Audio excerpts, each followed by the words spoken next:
you know, he is Mr. iTube. You can go on a website and see this stuff, but not as cool as that machine. I don't remember seeing that Howard, on your site. No, it's not. That is so cool. But anyway, Howard's volunteered to help us out here, and I'll be back by to watch this one because this is the one I want to see. Thank you. Enjoy. Okay, so my name is Howard, and well, I started MagicITunes.com back in 1997. And when I look back at my very first version of that site, I kind of cringe at it. It was really bad. So I'm probably going to look back at this presentation and say, God, this is really bad. But anyway, I've made some preparations for it. I hope everybody enjoys it. I hope it's educational. And I hope you get to see some different things that maybe you haven't seen before. So I'm going to start it as simply as I can. So what is a Magic iTube? This is the very first thing everybody really needs to think about. And it's a vacuum tube. Now, vacuum tubes have been out for a couple of decades by the time the Magic Eye came out, but it is a type of vacuum tube. It emits light which is usually green. Sometimes bluish green, sometimes yellowish green, but usually it's green. It provides visual indication of signal strength. I don't know if any of you saw the radio on here earlier, but as you tuned it in, you would notice that the shadow would close.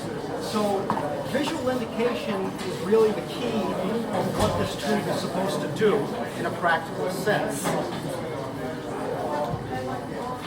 And as we were just talking about, it is a type of cathode ray tube or CRT. So like your television tube is a type of cathode ray tube, the Magic Eye tube is also a type of cathode ray tube, like an oscilloscope tube. The cathode ray tube principle had been around for several years prior to the Magic Eye tube. Any questions so far? Why green? Why green? At the time, the most available, easily used phosphor was called willemite. Okay, so it was zinc, willemite. Willemite. Okay, if you look through all the types of luminous phosphors, it is the very first one. Luminous phosphors back during World War II were each given a number. P1 is willemite. Okay, which is basically zinc silicate. It's a naturally occurring substance, actually. Okay, but it was easiest to get a hold of, easiest to work with. Great question. What do you do when you have a very weak, like 6U5? Well, when you have a very weak one, you have to save your pennies to get another one. There is, unfortunately, no way to rejuvenate them. Good question. It's a very good question. Very good question. And it is the #1 issue with Magic Eye tubes. They do not last very long. 1,800 hours is about the most that they last, and it depends upon where it was made, when it was made, and how they made it. Okay. So is it true they're hard to find and expensive? Yes. Hard to find on the internet even, and expensive if you find them. If you find them, they're expensive. Yep. Especially if it's one of the more rare types. Yes. Now, there are some less expensive ones and some more expensive ones. Sometimes you can retrofit a less expensive one to fit and take the place of a more expensive one. That being said, however, it's rare that people want to do this, and there are no real exact substitutes. So sometimes if you have a rare one that costs $100-some-odd, you might have to retrofit your set to fit a less expensive one. Okay?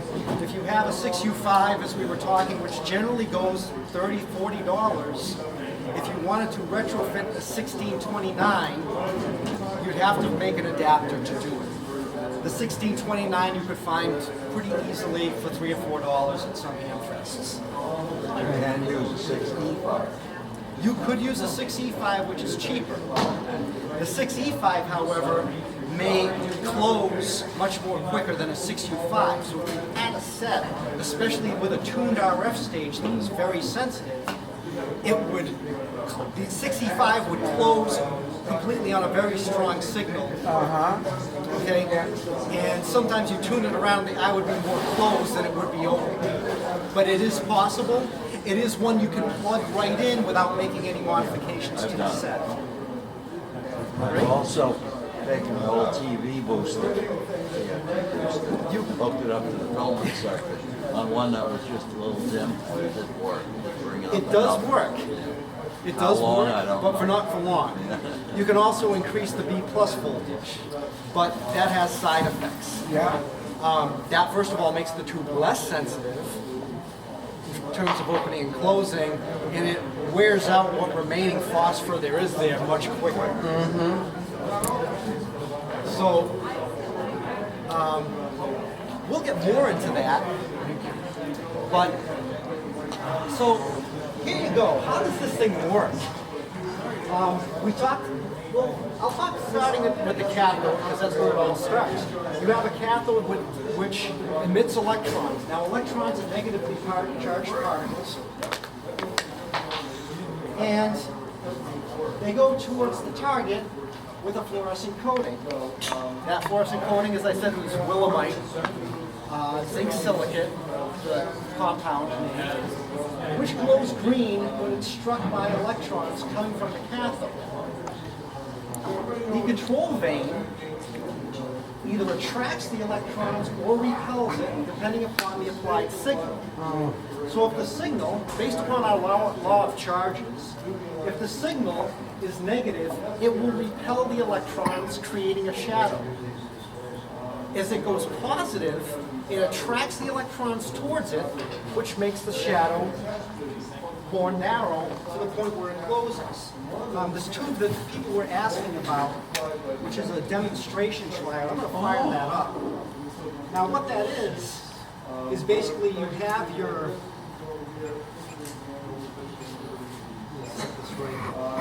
you have a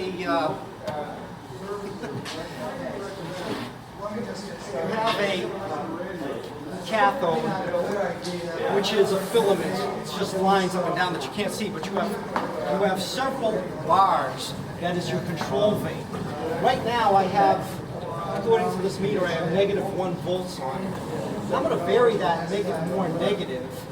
As I make it more negative, it pushes the electrons away from it, and therefore it makes the lines narrow. I'm going to go back to 0 volts, and I'm going to make it positive. As I make it positive, it attracts the electrons towards it to the point where it covers more of the place. So the electron stream gets closer to that grid.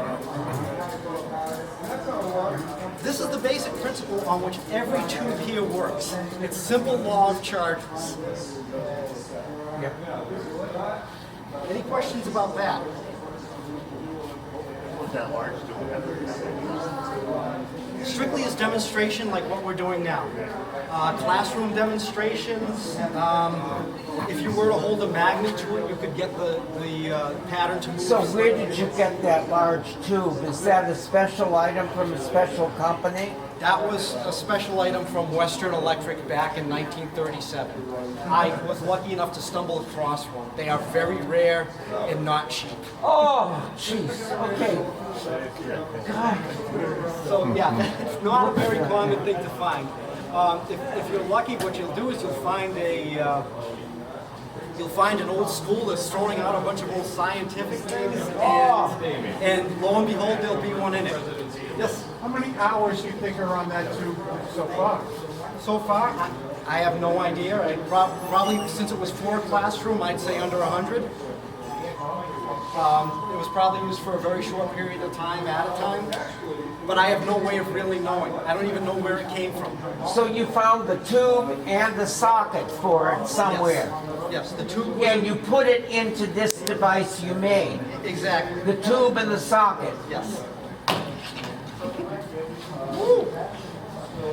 So I'm guessing that people used it as a demonstration like I have, and then they shut it off, Yep. and it's only been used for a few minutes. Thank you.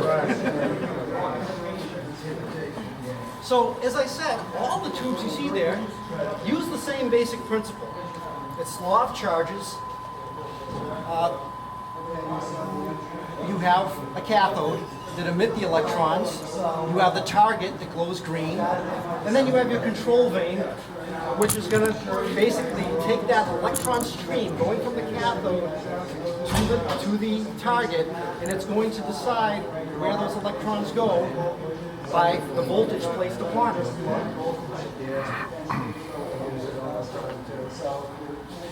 Okay, why in God's name do you need a magic eye? Well, when it came to radio, several reasons. There were a few sets that used meter movements. There was a Stromberg Carlson on a table over there. Yes. But at the time, those were very expensive.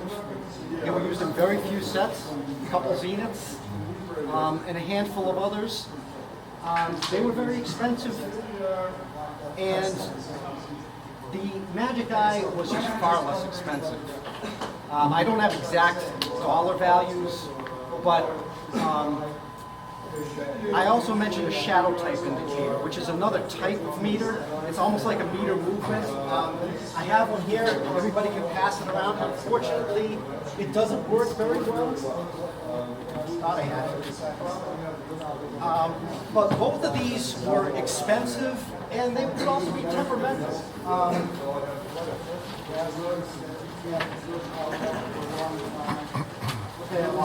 I'll have to find it after the show, because I did bring it. Magic Eye is temperamental? Not the Magic Eye, but the shadow graph. Shadow graph. A shadow type meter, which was basically a meter movement. So you had a coil, you had an armature, you had something that moved, but it had a light bulb behind it, and it would create a shadow against a screen. So it was an accessory box Yes. that you could add to old radios? And some radios came with it. Thank you. A lot of Philcos have those. Philco. Thank you. We'll get a picture of those. It's easier to read and more accurate than a neon indicator. Neon indicators came out a few years earlier. Spartan came out with the Visiglow. There was a thing called the Tune-On, and there was one called the Tune-A-Light. This was a multiple electrode neon tube that a bar would go up and down as you tuned in a station. The reason why it's easier to read the Magic Eye is because you have a very discrete shadow. Few additional components were required. Really, besides hardware, the only passive component is a resistor. And that resistor, more often than not, is located here in the base. In this case, between pins 2 and 4, there's a resistor. When we put the lights back on, I'll let everyone take a look at that. Most of the time, when you have a Magic Eye that glows nice and green, but it just sits there doing nothing when you tune in stations, Yep. this resistor here is what has failed. 1 meg? Typically a 1 meg ohm resistor, yes. 1 meg ohm. Now, it's different in different sets, but typically it's a 1 meg ohm resistor. And I just happen to find the shadow meter here. As you can see, it can be a little bit of a mechanical nightmare. But we'll play with that a little later. So a 1 meg ohm resistor, and that's it. Socket, escutcheon, a few other things that are hardware, but for passive components, just the 1 meg ohm resistor. It's more attractive than other tuning indicators. Yes. Very much so.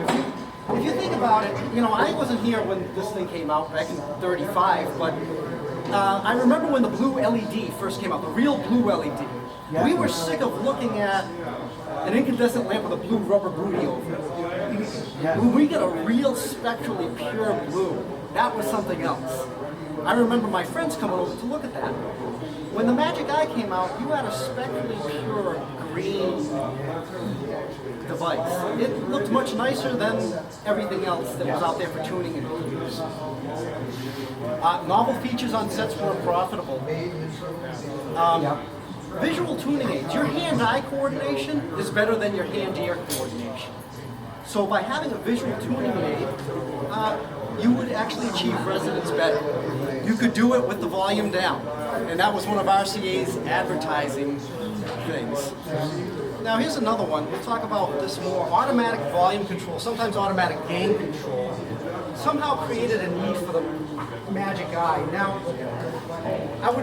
maybe it didn't make a need, but it really made it better. automatic volume control came out in about 1927, and basically it's a feedback so that when you tune in a nearby station, you don't get blasted out. It automatically decreases the volume of your set. However, when it does that, it will make it more difficult for the operator sometimes, especially on sets with good automatic volume control, to find that center. So the automatic volume control not only created a need, but it also is where the Magic Eye tube connects to. It gets that voltage of signal strength from the what they call the AVC bus, the automatic volume control bus. So there's another good reason. Yes, sir. Automatic volume control is different than AFC, Automatic AFC is automatic frequency control. so it's a different thing. Yes, different thing. Because that's on FM and you can Yes. just locks into the station and makes the tuning knob very fluid back and forth. You still got the same station. Right. So there's nothing to calibrate with that Magic Eye so that when you're in tune, the eye is at its maximum brightness or closed? You can by creating a voltage divider network, but in general, people put it in and plug and play. So some tube radios would close it to the point where it overlapped. Some tube radios with less AVC voltage never closed it quite all the way, but there was always a distinguishable. You can see it reach its point and then it starts coming out again. Exactly. You know you're there. And you know you're there. Okay. So what you're looking for is you're looking for the minimum shadow obtainable as you're tuning.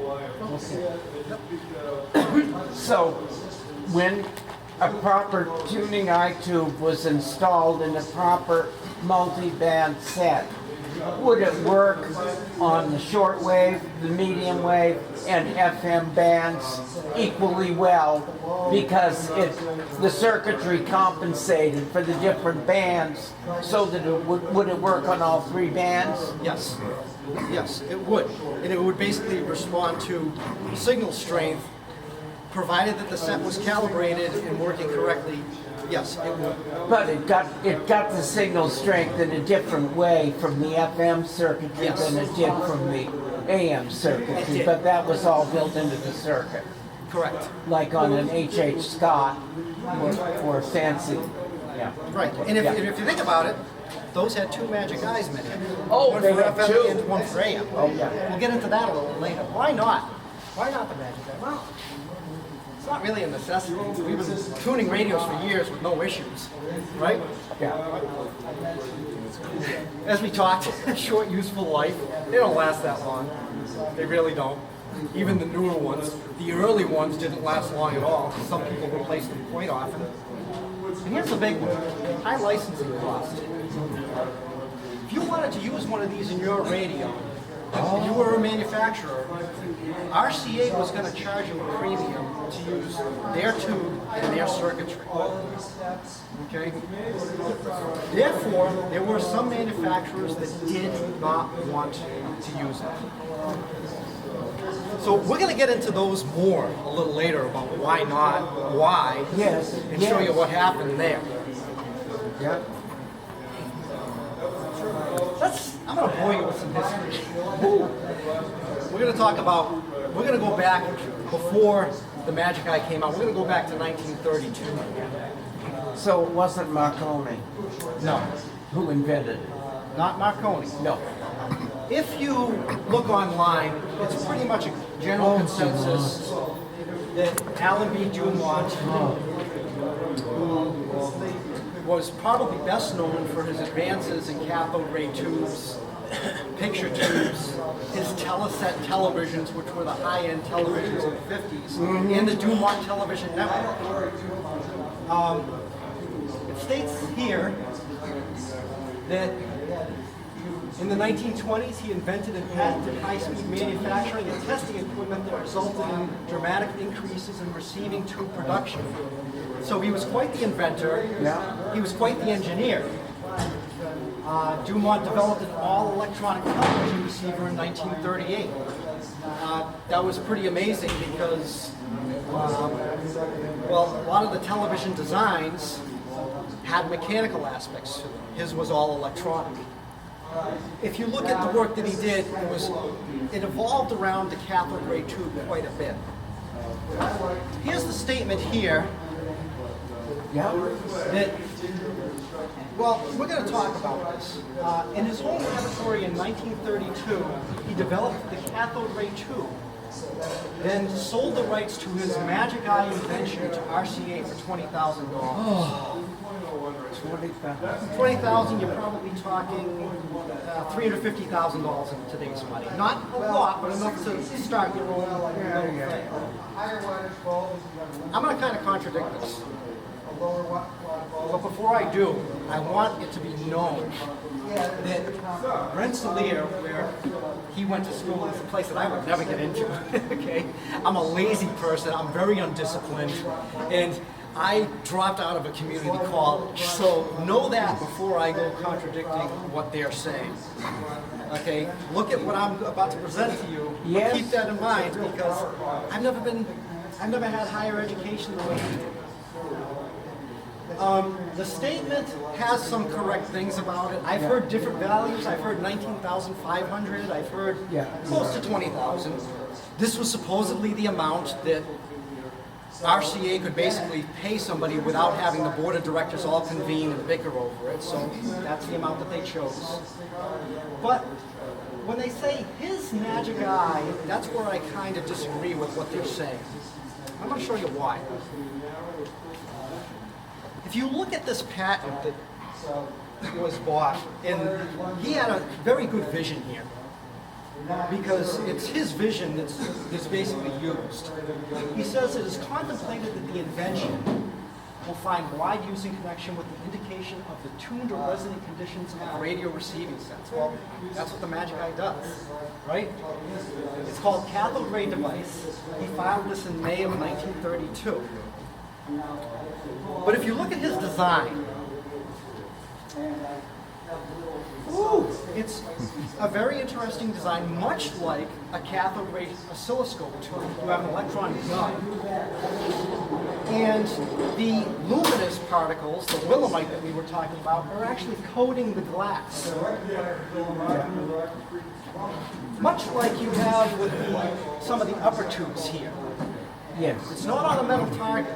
Now the problem is, with that type of willemite that they had at that time, it took a very high voltage to do so, 600, 700 volts, which was not commonly available in your standard receiving set.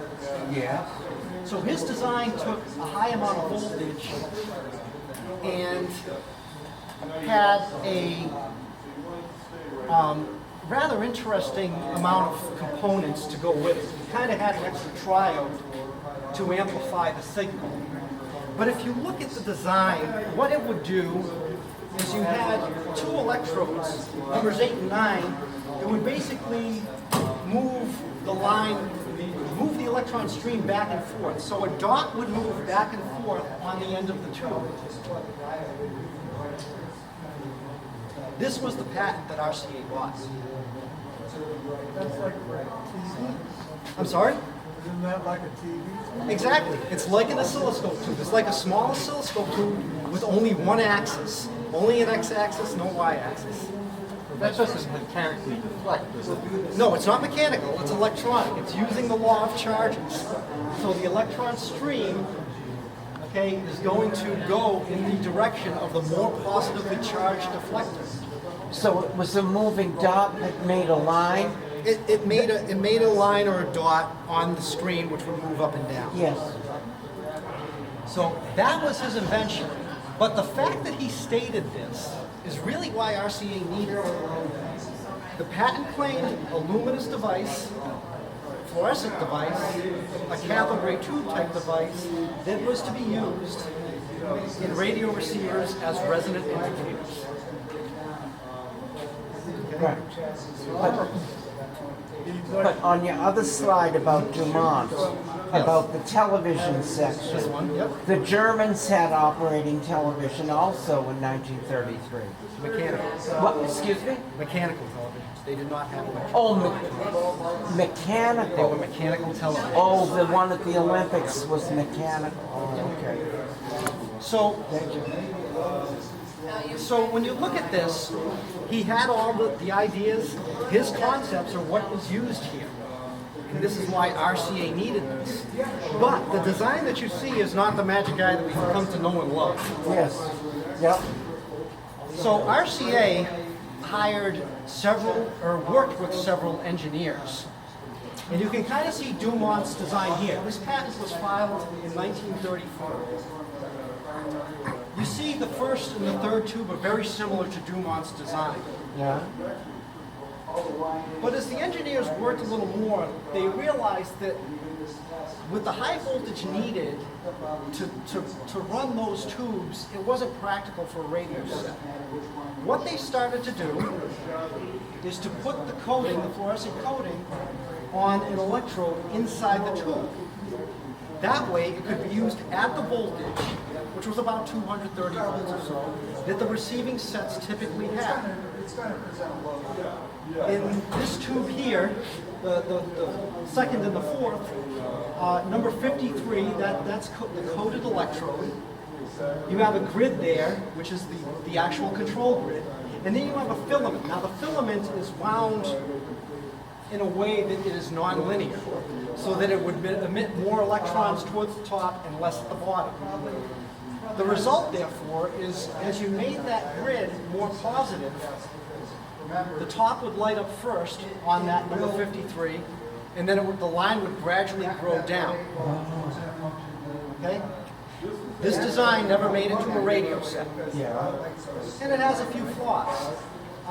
It did require an external tube, another triode. But also, if you look at it, it wasn't practical.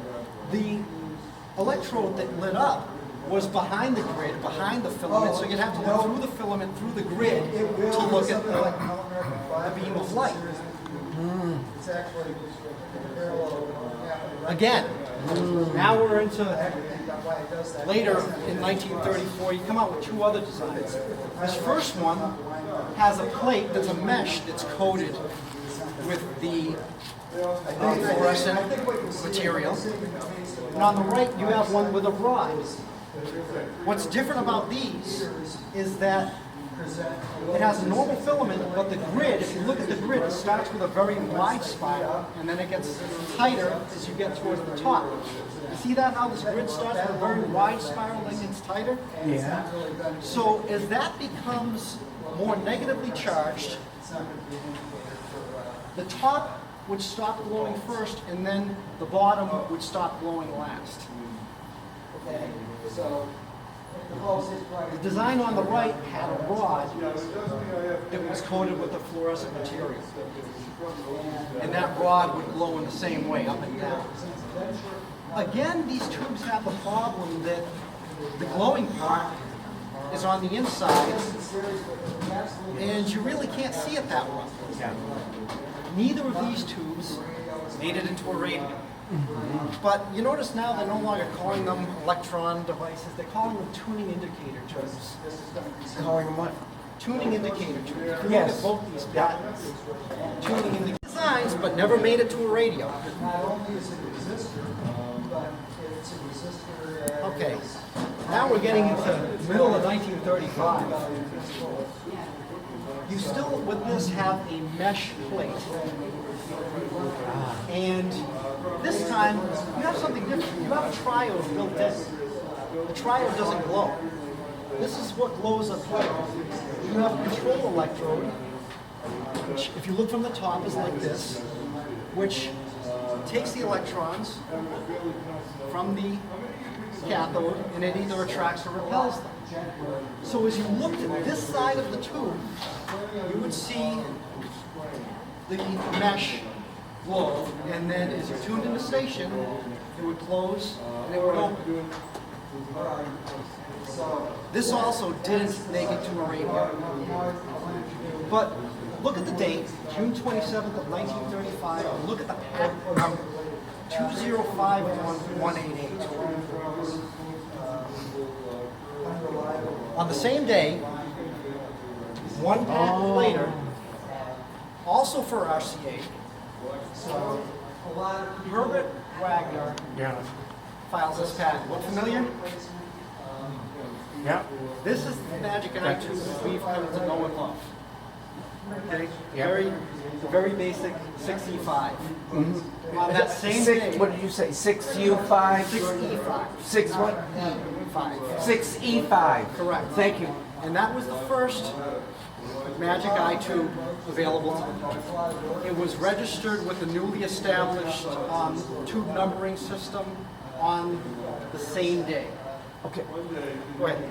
So is the 6E5 one it's a pre-World War II 4-pin tube that has 4 thick pins. It's not it an has 6 octal pins. tube. It has 6 pins. 6 thick pins. 6 thick pins. Okay, thank you. Yeah. Okay? I'll pass one around. Don't worry, Thank this is you. a dud, so don't worry if you drop it. We're just going to have you clean it up. But that is the first one right there. Yep. This was the one that somebody looked at and said, wow, this is marketable. So really, you're saying the inventor is this guy? Well, no, Basic, not really. pretty much. I would say he made the design that we know and love. Yeah. But Alan Dumont is the one who really came up with the concept of having a cathode ray Yes. tube as a tuning indicator. So I would like to call it a shared thing. Now, I wasn't there to see any of this, and it's hard to find documentation. It's hard to find a lot about this guy. From what I can see from ancestry records, he died intestate, which means he left no children. So, and there are a lot of people with the last name of Wagner, some of whom I've called, and they've kind of gotten irate with me because I'm trying to find a relative that might know a little more about it. Okay, it says he was born in Massachusetts in 1910, went to MIT, a bachelor's in 32, and a master's in 33. And you'll notice it says, since 1934, Mr. Wagner has been associated, not working for, not employed by, but associated with the research laboratories of the RCA manufacturing company.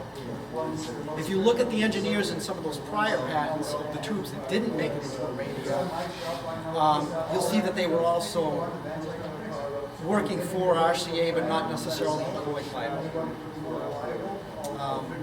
There were a lot of engineers who worked to get to what you see now.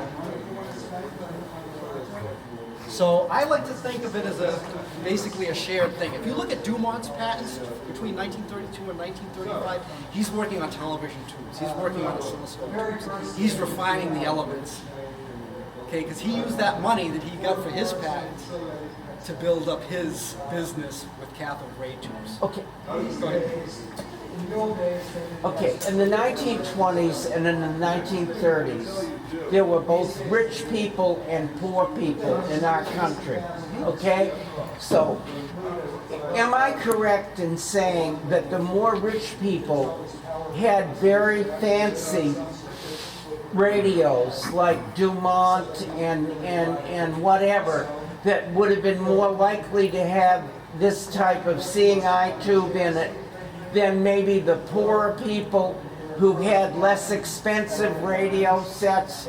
For instance, on the Waltons, the radio that was in the Waltons' living room was some kind of Zenith console radio. I can't remember whether it had a tuning eye or not, but wasn't it on the higher end radios that rich people had? It tended to be, yes. That was a shutter dial set. It was a model, either a 7S232, a 9S232. Oh, did it have a tuning eye? Or It did have a tuning eye. what? It did have a tuning eye. Oh, it did. Okay, Yes. fine. But there were poor people's radios, and then there were rich people's. To attention here is that I'm in September now. The announcement first comes out in radio news. It's not in the radio yet, but it's about to be. It was so insignificant that they put it in this little column called dots and dashes, which was just kind of extra information, and they wanted to announce things. the announcement was on like the last page, Yeah. and it said, okay, a new tuning indicator. Yes. YouTube 65 has been introduced by RCA. It's so insignificant that they divide it up between 2 pages. Yeah. You have to go from this page to the very end of the magazine Yeah. where it continues that.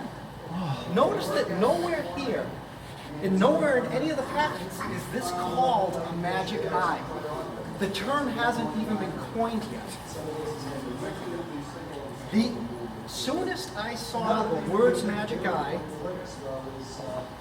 was in December of that year when they finally enthusiastically advertised it. Oh. Okay? The Magic Brain, this thing that RCA had, came out in 1934. So I want to say that somebody coins the phrase magic eye, probably in their marketing department. I don't know definitively, Yeah. but I would guess that that's when the term magic eye actually came out, which is why I say I think that statement about Alan Dumont is a little inaccurate because he never called his tube a magic eye. Yeah. Now, like I said, there's a lot of people who disagree with me on that, but based upon what I've done for research, that's what I've come up with. Okay. Just as an aside, what was the purpose and advantage of metal vacuum tubes? Or metal tubes? Self-shielding. What? Self-shielding? Yes. You don't have to have an extra shield. Yes, sir. They would dissipate heat better, supposedly. Thank you. Very good. Thank you. So, I mean, there were other advantages that would soon come, but Yeah. those are the ones that I Thank know you. of. So, now it's 1936. Other people start putting the magic eye into their sets. Silvertones, remember the ones with the gold dial? Fairbanks Morse, one of my favorites. General Household, a bunch of them do. However, 2 significant ones don't put it in their sets. First one is Philco. Oh. Okay, this thing that says Philco on it, this shadow meter. Yep. That's what they use. That's what you see above the dial here. Okay. Oh. Where's the shadows, the thing on top? Yep. So basically, as you're tuned in a station, and I have one, but I can't remember if it opens or closes. I honestly don't remember which direction it goes in, and I think Right, you could mix yeah, up the yeah, reads and yeah. have it go either way. When they get dirty, they kind of get rickety. Focusing the lamp is miserable. You have to have the lamp in just the right place to get the shadow. I never got this one right. I never got it right. But the other manufacturer was Zenith. Oh. Okay? Now I'll say this, Philco never used a magic eye in any of their sets that were manufactured in the United States. Yeah. Never took the magic eye. Didn't want to pay the licensing costs, didn't need it. Zenith sets in 1936, there were a couple here today, also had a shadow meter, but it made the form of a bullseye.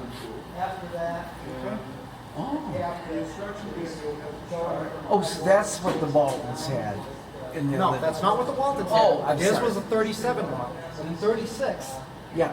okay, the Zeniths also had a shadow type tuning meter. Yes. Okay, and if you look at the schematics, it'll specifically say shadow meter. Yes. Now, before I get back to that, this thing has only been out for a few months, and already what people are saying is now you can add this to your radio. Okay, they sell this very basic kit with a socket, something you plug in, a couple of clips, and you can put one of these in your radio. Next thing you know, other companies start saying, yeah, do this. If you're a radio serviceman, buy our kits to put in your customers' sets. What did they drill a hole in the set? Take a hole saw, blow it through, put a couple screws. What, they made a hole in the set They and made a put it hole in in, the or set. was it in a separate box outside? Well, this here originally does not have a magic eye. Yes. Took a 1-inch hole saw, drilled a hole through there, took a Dremel, Oh carved my it up. God! So the repairman could make money on The doing repairman that. could make money on it. Here's a company right down by where I live in Massachusetts, or next town over, two towns over. Brockton. I think they were bought out by Amphenol. Yep. There were some where you could actually get the Magic Eye in an enclosure, which Yeah. you would connect to the set so you wouldn't have to drill any holes. Yep. This one here looks like the Lion of Lucerne. The Magic Eye is tucked in there. Yep. They say, you can basically connect it to any set. There was another one that's in the shape of an airplane with the Magic Eye in front of where the prop would be, basically. We've never, I have seen them. no one has ever seen things like this at a swap meet, like Very in rare. an external box.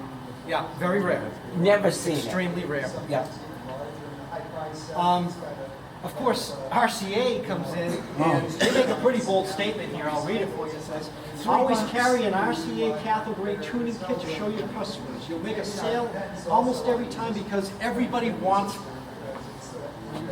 So the enthusiasm was building up very quickly for this device. Clearly, just by looking at all the ones that became available. As a matter of fact, in April, only 5 months after the original release, the two E5 and two G5 tubes came out.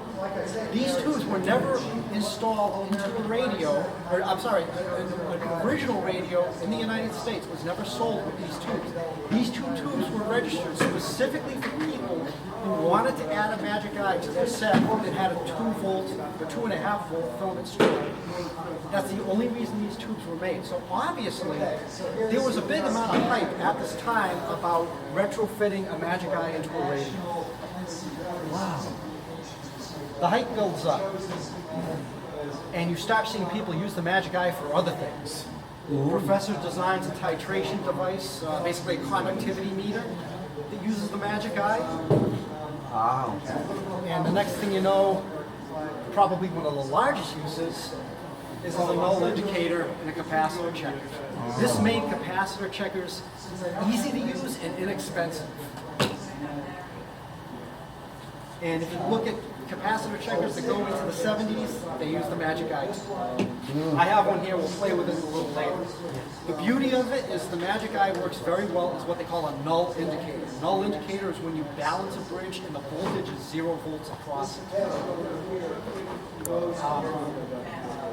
In the interest of time, I would explain it, but we're going to go by this. So you got it going into all kinds of things at this point. It's only halfway through 1935. It's only been out for 6 months. Yeah, this gets kind of bizarre. You could buy a car radio receiver in 1935 that actually has a Magic Eye tube in it. Oh. So if you had one of these Buicks with a straight 8 that weighed a couple tons, you could be a distracted driver and install a radio with a Magic Eye tube. I don't ever see these anywhere, but they are documented as existing. Is this a vacuum tube car radio? Yes. Is that a type of car radio that has something in it called vibrator? Yes, it does, to create the high voltage, exactly. Thank you. So remember this right here? Why not put it in? That was the screen I showed earlier. We're going to focus on these last two items. The short useful life and the high licensing cost. The short useful life was a complaint from the get-go. People are saying, God, these things only last so long. And, well, people are saying, we're informed that it's improving. So, there were improvements that were beginning to be made to the Magic Eye at the time it came out. And I want to emphasize that there were many different companies besides RCA that made these improvements. Kenrad, which basically looked at the type of phosphor, the willemite, and made different compounds, which became known as different phosphors, which allowed a lower target voltage, and it was easier to uniformly spread on the target. That's why you have some differences in color sometimes. Raytheon, which also worked with National Union, improved the target brilliance and the uniformity and reduced target current. This is what eventually got that Magic Eye tube to last longer. Somewhere, if I can find it, there's a grid. What did I do? All right, never mind. there's a grid connected to the cathode that limits the amount of current going to the plate. Granted, the lower temperature and extended the life, yes. Did they employ a switch to just cut it out of the circuit? Because once you tune, you tune. I know Right. it's pretty, but There were, that was not a common thing, however, there were some manufacturers that did that. Very few though, it was very rare. Crosley did that once. Basically, they had a knob with a skirt on it, and when you grab the tuning knob, it pushed the skirt down and made the circuit. Very rare. Oh, And I don't even think that's a US radio, I think that radio was made for export. I'll have to look at that, that's a great question. Raytheon did that. National Union replaced the triode section with a remote cutoff type. This is what brings out the 6U5 as opposed to the 6E5. The remote cutoff triode basically allowed a wider range of ABC voltage. So instead of the eye closing on strong signals all the time as you're going across the dial, this would give you more of a gauge of how strong that was. And it's more desirable to have that. And now I want to talk about this. Sylvania introduces a tuning eye with an annular band pattern, the 6T5. We're going to talk about that 6T5 because that's what's in that Walton set that you're talking about. Different companies, different improvements. The 6T5, registered in April of 1937. Okay, in order to do so, they had to claim something on the patent. Not that they were trying to do something to RCA, but that it was an improvement in existing design. And the way they said it was basically, now you're utilizing the entire target area instead of just a small shadow. That was their improvement. Used primarily in Zenith radios in 37, however there were a few others. There was a Western Auto radio, a couple Crosleys that referred to it as iris tuning, and there were a couple export radios as well. Allegedly, this is what pressured RCA into lowering the licensing costs. As soon as Sylvania comes out with this, Zenith says, I'm going for that because it's a lower cost to put in our sets.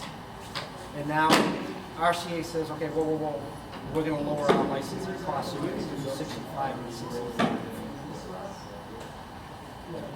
Because of that,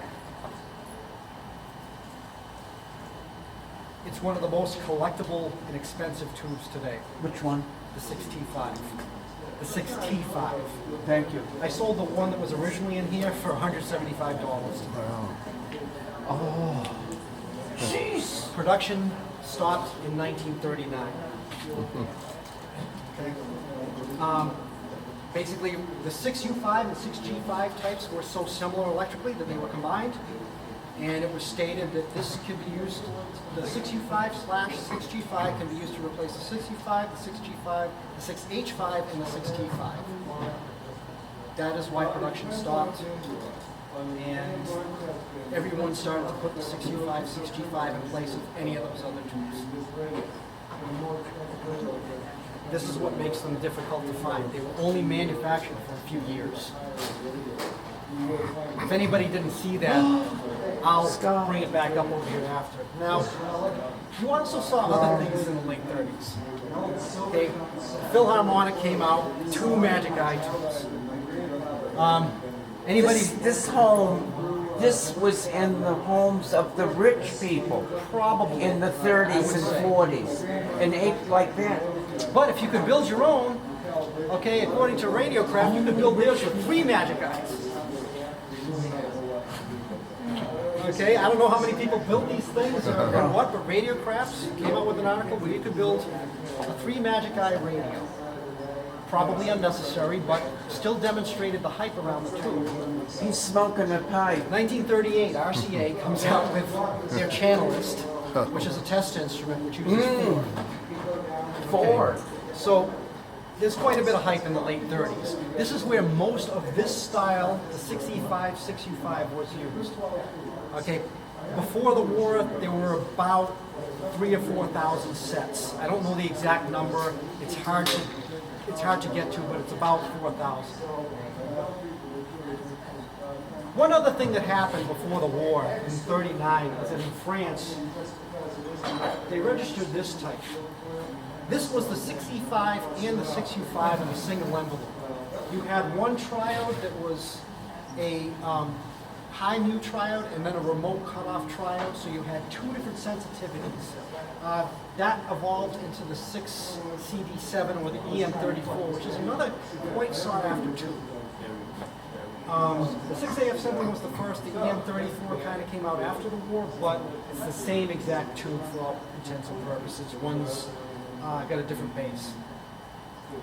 That's a French company. Yes. A French name, Exactly. company of tubes. Exactly. Paris. So then the war came. Those of you who remember the ARC-5 transmitters, commonly converted by hams into CW sets, used the 1629 Magic Eye. The 1629, which you can see in the upper left-hand corner, there's a little mirror so you can watch it in the mirror as you tune the set. Interesting tube. Designed in December of 1940, wasn't registered until 1943, and RCA registered a whole bunch of tubes that began with 1.6 for military use mostly. The only U.S. release Magic Eye with a 12.6 volt, 0.15 amp heater, making it good for those who like to add the Magic Eye to an All-American 5. I could probably do a whole seminar just on adding the Magic Eye. Never utilized in any civilian radio, but it was used in some foreign sets. Geloso in Italy must have gotten their hands on some surplus of them. They were used quite often. Used very extensively by Aiko and Heathkit. And it was manufactured in Japan because Aiko ran out of them. They manufactured the tube into the 70s. The Aiko 147A signal tracer, which is very common and a very good instrument to have, used the 1629. If you get a later version of it, the tube was made in Japan, as opposed to being war surplus. Well, you could still get Japanese-made vacuum tubes at Radio Shack up until the 70s. Or, like you said, they still sold them at Radio Shacks, vacuum tubes. After the war, the 65 and the 65 6G5 were used significantly less, maybe 50 to 100 sets per year, and they were mostly large consoles and hi-fi. Magnavox used them, Curtis Mathis. Weren't used in as many tabletop radios. They became more extensively used as level indicators. People were taping programs, recording programs, they had discs. They were used as level indicators, which they worked out very well for. You wanted to close the eye just to the point where it was closed, but not too much overlap. Some were made specifically for level indication. FM came about. Now, using a ratio detector system with the regular 6E5 and 6U5 did not necessarily get you to the center frequency. It just got you to the strongest strength. Different designs, slews of them came about. Never made it into a radio. You'll find all kinds of bizarre designs for Magic Eye tubes around this period. You had a bright line that would go back and forth. None of these designs made it in. The one that did was the 6AL7. Probably the most boring of all the Magic Eye tubes, but as you can see here, they took out full-page ads for this guy, and they made a lot of them. They're very inexpensive. They can be retrofitted, but they're not the most exciting tubes. And when used in an FM set, unfortunately I don't have one, but you can see how you use it to tune. It creates a good pattern that your hand-eye coordination can use to get the center frequency in FM sets, even with automatic frequency control. Very inexpensive, find them in surplus quite a bit. In the 50s and 60s, you had few new U.S. designs. The U.S. didn't really design anymore. Mostly they were the EM80, whatever series that you see on the top there, used in foreign radios and level indicators. Japan made a couple kind of neat ones. I don't know if you saw them, the one with the square target up there, which are now rare. They were used in Fisher and Pioneer receivers. USSR made a large amounts of the 6E5S and the 6E1P. Okay, made them, used them in radios into the 70s, made them into the 80s. often, I think when I bought one, it had a 1981 date stamp on it. Yes. The first miniature tubes were 3 of them in 1940, but the Germans took up making European tuning eye tubes right after the Second World War, and making all sorts of miniature tubes, like your little ones on the top of the demo. That- Yep. Those all. But people who collect German radios have to have equivalent charts for American tube types that convert to the German Right. nomenclature. And most of them do have both the identifiers on them. Both of them will say EM87-6HU6. Most of them will say both. Yep. One thing that I didn't mention here is you also had sub-miniature tubes. This one's in the shape of an exclamation point. It was used in the ICO tuner. This actually went across the band. This was basically your station indicator as well as your tuning indicator. I have a video of it. Oh, that was the tuning indicator on a dial cord. Correct. Right. You guys can pass this around. I didn't get a chance to incorporate that. Okay, well, Magic Eye tubes nowadays. Well, mostly it's an enthusiast device. It's a hobbyist device. People put them in things. They build exciting things with them. You do see an occasional very high-end FM tuner or something with one. But you'll see if you go online, there's a lot of sites dedicated to projects that use them. They're some of my favorite radios, and when I make a project like a regenerative radio, I tend to incorporate the Magic Eye into it.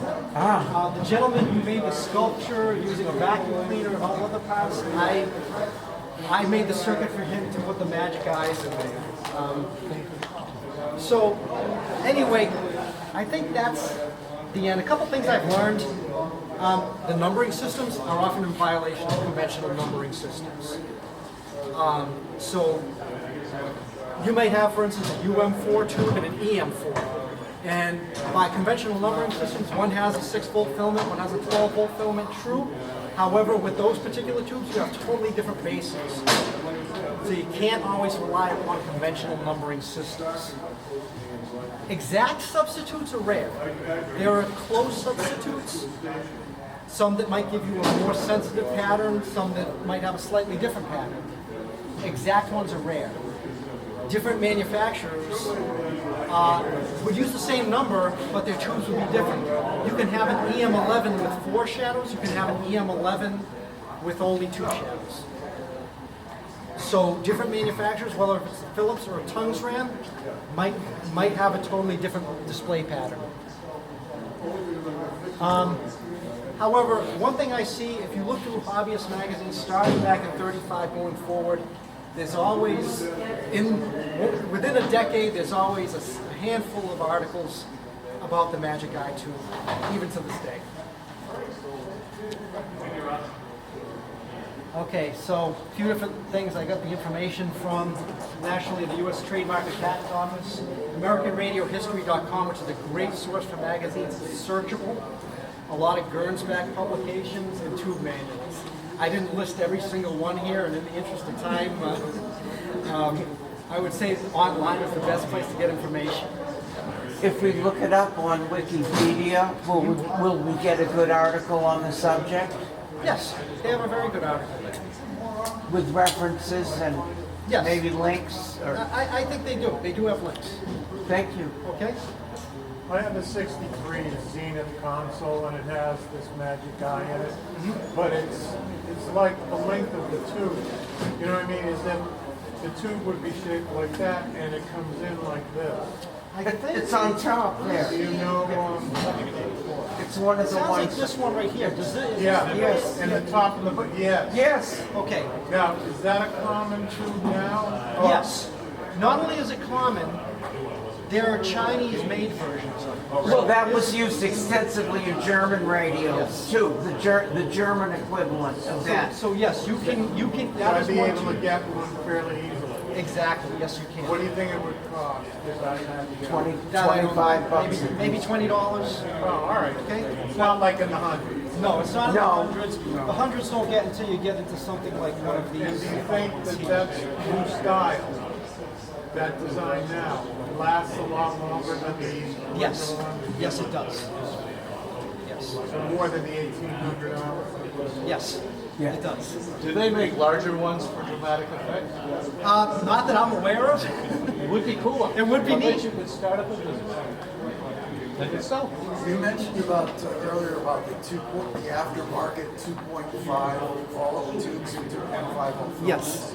Did they ever consider making eye tubes for farm radios that wouldn't drain the battery any too much more than what it is currently being drained? No. They think it's just impossible.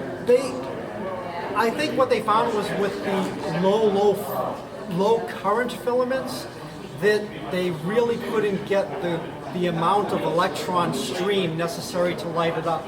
There's a very rare tube called the DM21 that supposedly uses a 1.4 volt filament.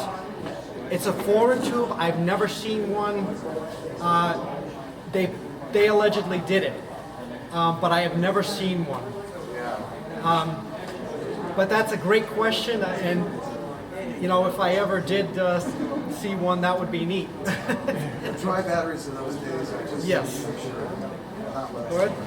Okay, so tuning eye tubes now, today, are they all NOS, new old stock, or are some models still being manufactured in Russia or China? I really don't know whether they're still being manufactured. I think most of them are new old stock. To the Or best of- used old stock? Or used old stock, that's Yeah. true too. But you don't, well, I mean, they say they make guitar tubes, electric guitar tubes. In China, In yes. Russia and China. Yes. But you don't know whether they make any of the small replacement tubes. That I don't know. Okay, what's that? That is a 6T5 Magic Eye. That is one of the radios that uses the same tube as they use in the Walton sets. Do you have that radio at home? I sold that radio. What? I sold it. Foolishly, I sold it. Oh my I should have God, kept it's it. beautiful. I should have Thank you so much. I have to. Thank you very much. Great job. Thank you very much. I'm glad you did. And anyway, any more questions? You had that radio when you restored it and you sold it? What? Yes. I got good money, but I still regret selling it. Go ahead, sir. Some of the ICO test equipment managing has the seeing eye. Isn't it a 16? 1629. Yes. 29? So that could be used in place of a 65 with some. Well, you need to make, first of all, a voltage doubler for the filament, because the 65 is only a 6-volt filament. Right. Mike 16. Urban, who's a member of the club, uses diodes and makes actually adapters for them. And it's also an octal base on the 1629, so you have to go to a 6-pin base. So you have to make an adapter. So do you have a website or is any of this material on your website? Some of it is. The website is called Magic Eye Tubes.